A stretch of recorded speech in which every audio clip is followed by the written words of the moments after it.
আসসালামু আলাইকুম প্রিয় দর্শক, এই ডক্টর ইউনূসের অন্তর্বর্তীকালীন সরকারের যে কয়েকটা কর্মকাণ্ড নিয়ে এই মুহূর্তে সবচেয়ে বেশি সমালোচনা হচ্ছে তার একটা হচ্ছে চট্টগ্রাম পোর্ট।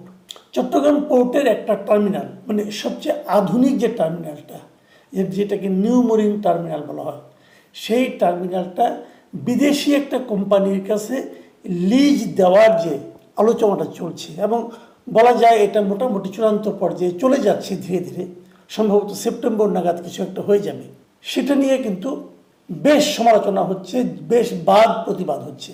ডক্টর ইউনূস এর মধ্যে চট্টগ্রাম গিয়েছিলেন, সেখানে যে ইনি এই বন্দর নিয়ে নানা রকম কথা বলেছেন যে বন্দর হচ্ছে দেশের অর্থনীতির হৃৎপিণ্ড, আমাদের এই হৃৎপিণ্ডটা যত বড় সেভাবে এটাকে পরিচালনা করা যাচ্ছে না, অতএব বিদেশিদের সবচেয়ে যারা ভালো টার্মিনালকে হ্যান্ডেল করতে পারে সেরকম কাউকে নিয়ে এসে তাদের দিয়ে হ্যান্ডেলিং করানো হবে। এগুলো নানা কথা, এই কথাগুলো শুনতে ভালো শোনা যায়। এর মধ্যে আমরা দেখলাম যে আমাদের প্রধান উপদেষ্টা যিনি প্রেস সচিব আছেন মিস্টার শফিকুল আলম, উনি একটা টেলিভিশনে দেখলাম বললেন যে এটা ওনারা করবেন, এবং সেই টেলিভিশনের সঞ্চালক ওনাকে প্রশ্ন করেছিলেন যে এটা আপনারা করতে পারেন কিনা। উনি বলেছেন সব কিছু করার ম্যান্ডেট নাকি ওনাদের আছে, সব কিছু এভরিথিং করার ম্যান্ডেট ওনাদের আছে, এবং সেই ম্যান্ডেটের জোরেই ওনারা এটা করছেন। এবং উনি যুক্তি দেখিয়েছেন আমরা পৃথিবীর বেস্ট কোম্পানিকে নিয়ে আসছি যাদের নাকি 70-80টা পোর্ট হ্যান্ডেল করার অভিজ্ঞতা রয়েছে, সেরকম আমরা একটা কোম্পানিকে আনছি এবং এটা সেপ্টেম্বরের মধ্যে আমরা এটা শেষ করতে চাই। মানে ওনার বলার দৃঢ়তা শুনে মনে হলো ওনারা এটা করেই ছাড়বেন। এটা নিয়ে আলোচনাটা কিন্তু হচ্ছে যে কেন আপনি এই পোর্টটা বিদেশি একটা কোম্পানির কাছে দিচ্ছেন। দেখুন, মোটামুটি আমি একটু বলে নেই আসলে চট্টগ্রাম বন্দরের বাস্তবতাটা কি। চট্টগ্রাম এই বন্দরের মোটামুটি 4টা টার্মিনাল আছে। এই 4টা টার্মিনালের মধ্যে সবচেয়ে বড় হচ্ছে এই নিউ মেরিন টার্মিনাল। এটা বড় এবং আধুনিক। এটা এত বড় যে এখানে একসঙ্গে সমুদ্রগামী 4টা জাহাজ ভিড়তে পারে। এখানে স্বয়ংক্রিয় ক্রেন আছে, মানে অনেক টাকা খরচ করে এই ক্রেনগুলিকে কিন্তু আনা হয়েছিল আমাদের এখানে, এবং এইটা আপনার তৈরি করা হয়েছিল আজকে থেকে 20 বছর আগে। প্রায় 700 কোটি টাকা এর মধ্যে খরচ করা হয়েছিল এটা বানাতে গিয়ে, এবং 3500 কোটি টাকার যন্ত্রপাতি আনা হয়েছিল। এই যন্ত্রপাতি মানে স্বয়ংক্রিয় ক্রেন ট্রেন এগুলো, এবং এগুলো দিয়ে খুব দ্রুত মালামাল ওঠানামা করানো যায়। এবং তুলনামূলকভাবে এই টার্মিনালটাই সবচেয়ে ভালো চলছিল। কীভাবে ভালো চলছিল? যে বন্দরে একটা হিসাবে দেখা গেছে যে গত বছর সব বন্দরে তো সবগুলি টার্মিনালের একটা লক্ষ্যমাত্রা থাকে, তারা কী পরিমাণ কন্টেনার হ্যান্ডেলিং করতে পারবে, ওঠানামা করতে পারবে। দেখা যাচ্ছে এই নিউ মেরিন টার্মিনালে গত বছর তাদের যে লক্ষ্যমাত্রা নির্ধারণ করা হয়েছিল সেই লক্ষ্যমাত্রার চেয়ে 3 লাখ কন্টেনার বেশি ওঠানামা করা হয়েছে এই টার্মিনালে। সেই হিসাবে এটা হচ্ছে সবচেয়ে লাভজনক টার্মিনাল, এবং আর্থিক বিবেচনাতেও এই টার্মিনালটা খুবই লাভজনক। এখন যে টার্মিনালটা লাভজনক সেটাকে কেন আপনি বিদেশি একজন বিনিয়োগকারীর কাছে দিয়ে দেবেন?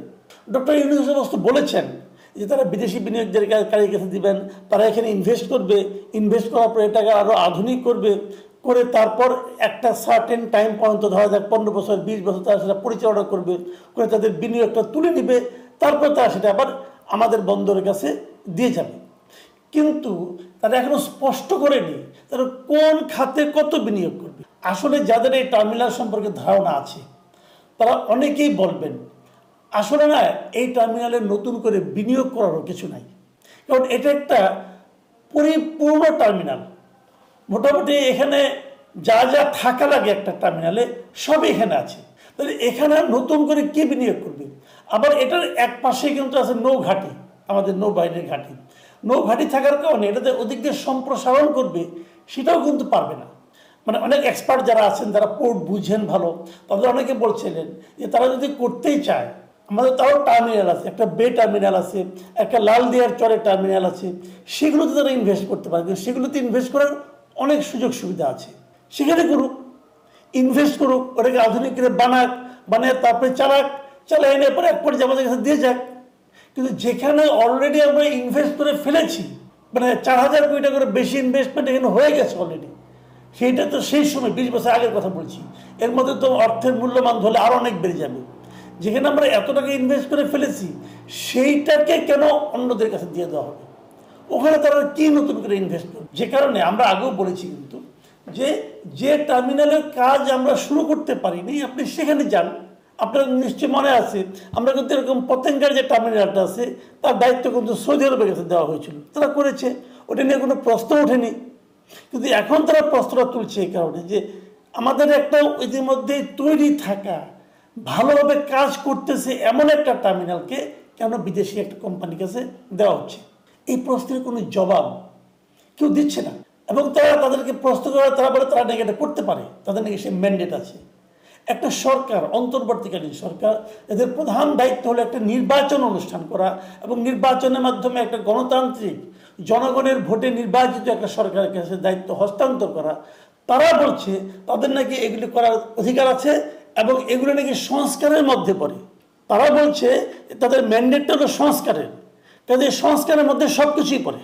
মানে যা কিছু করবে নতুন কিছু, ওটাই নাকি সংস্কারের মধ্যে পড়বে বলছে, আমাদের শুনতে হচ্ছে। এবং ভেরি ইন্টারেস্টিংলি এই বিষয়ে আমি আমাদের পলিটিক্যাল পার্টিগুলো, দুই একটা বাম পার্টি ছাড়া, যেটা বাম ঘরানা দুই একটা পার্টি ছাড়া আর কেউ এটা নিয়ে কোনো প্রতিবাদ করছে না। বিএনপি, জামাতের জন্য যারা বড় পার্টি আছে তারা কিন্তু এটা নিয়ে তেমন কিছু বলছে না। তো কেন বলছে না, এই প্রশ্নের কিন্তু কোনো আমরা জবাবও পাচ্ছি না। তো এখন এখানে আরেকটা ব্যাপার আছে। আরেকটা ব্যাপার হলো কি, মানে ওনারা যে যুক্তি দিচ্ছেন, এটাকে এখন যে পরিমাণ লক্ষ্যমাত্রার চেয়ে বেশি কন্টেনার ওঠানামা করা হচ্ছে, এটা যদি আরও ওঠানামা করা যায় তাহলে আরও লাভ হবে, এর যুক্তি হিসেবে খারাপ না।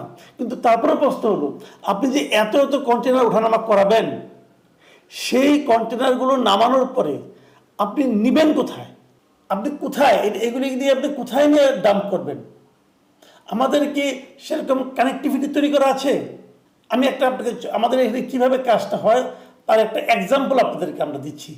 যেমন ধরা যাক, এই চট্টগ্রাম বন্দর থেকে আমাদের যত কন্টেনার ওঠানামা করা হয় তার 70% কন্টেনার আসে ঢাকার আশুলিয়ার দিরাশ্রম ডিপোতে, এবং এখানে মালামালগুলো রেখে আবার সেগুলো খালি কন্টেনারগুলো বন্দরে ফেরা যায়। এখন এই যে দিরাশ্রমে যে আসবে, এর জন্য কি খুবই একদম মানে আপনার কানেক্টেড কোনো রকম মানে কোনো কানেক্টিভিটি আছে কিনা, মানে এমন কোনো পথ আছে কিনা যে পথে কেবল কন্টেনারগুলি আসবে? তা তো নাই। তাহলে তাদেরকে করতে হয় কি, নর্মাল যে যানজট আছে সেই যানজট ঠেলেই কিন্তু এই পর্যন্ত আসতে হচ্ছে। যদি এখানে একটা বিকল্প পথ তৈরি করা যেত, এমন একটা পদ্ধতি তৈরি করা যেত, ওখানে আনার সঙ্গে সঙ্গে সেগুলোকে এই ডিপোতে আনা যাবে এবং এখান থেকে আবার ক্লিয়ার করে আবার ফেরত দেওয়া যাবে, তাহলে নয় বুঝতাম। যদি এই কাজগুলি কি ওই বিদেশি কোম্পানি করবে, সেটার কিন্তু কোনো জবাব নাই।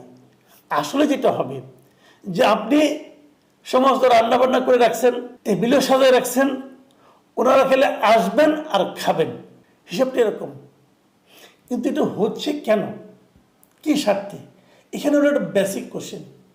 বামপন্থী রাজনীতিবিদ মিস্টার সাইফুল হকের একটা মন্তব্য পড়লাম, উনি কিন্তু এই কথাটা খুব সিরিয়াসলি বলেছেন এবং উনি বলার চেষ্টা করেছেন যে এই ধরনের টার্মিনালকে, আমাদের সবচেয়ে চালু টার্মিনালটাকে, সবচেয়ে ব্যস্ত টার্মিনালটাকে আমরা যদি একটা বিদেশি প্রতিষ্ঠানের কাছে দিই, সেখানে কিন্তু আমাদের দেশের নিরাপত্তা এবং সার্বভৌমত্ব কিন্তু প্রশ্নের মুখে পড়তে পারে। ওনার এই আশঙ্কায় কিন্তু আপনি উড়িয়ে দিতে পারবেন না। মাথায় রাখবেন, এখন কিন্তু কিছু আলোচনা হচ্ছে। সেটা কি? সেটা হলো কক্সবাজার থেকে, আমাদের সীমান্ত জেলা কক্সবাজার থেকে রাখাইনে একটা মানবিক করিডোর দেওয়ার কথা হচ্ছে। যদি মানবিক করিডোর দেয়, সেখান থেকে কী যাবে, যা যাবে সেগুলো কীভাবে এই দেশে আসবে? সেটা কি পোর্টের মাধ্যমে আসবে? তাহলে সবচেয়ে লাভজনক হয় বিমানে আসার চেয়েও। পোর্টের মাধ্যমে আসলো, এখান থেকে কক্সবাজার একদম কাছে চলে গেল। কাজে যদি বিদেশিদের কাছে আপনি এটাকে হ্যান্ডেলিং করার দায়িত্বটা দেন, ওখান থেকে কী আসবে কী আসবে না তার জবাবদিহিতা কি আর স্বাভাবিক পর্যায়ে থাকবে? আসলে হচ্ছেটা কি, এটার সঙ্গে কি এটা মেলানো যাবে? নাকি এটা মেলাতে গেলে কেউ আবার বলবে যে তাদের ম্যান্ডেটের উপর হাত দিয়ে দিয়েছি আমরা, তাদেরকে সেই ম্যান্ডেট দেওয়া হয়েছে। তাদের কি ম্যান্ডেট দেওয়া হয়েছে? আমাদের দেশের একটা অঞ্চলকে ঝুঁকির মুখে ফেলে দেওয়ার। তাদেরকে কি ম্যান্ডেট দেওয়া হয়েছে একটা মানে শান্ত দেশকে একটা যুদ্ধের মুখে ঠেলে নিয়ে যাওয়ার?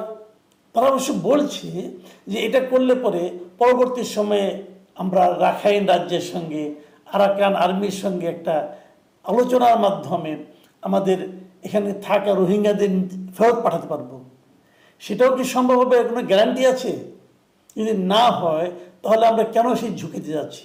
মানে একটার সঙ্গে একটাকে ইন্টারকানেক্টেড, তা না হলে হঠাৎ করে এই পোর্টটাকে এত দ্রুততার সঙ্গে এত গুরুত্ব দিয়ে এখনই বাইরের একটা প্রতিষ্ঠানের কাছে দেওয়ার চেষ্টা হচ্ছে কেন?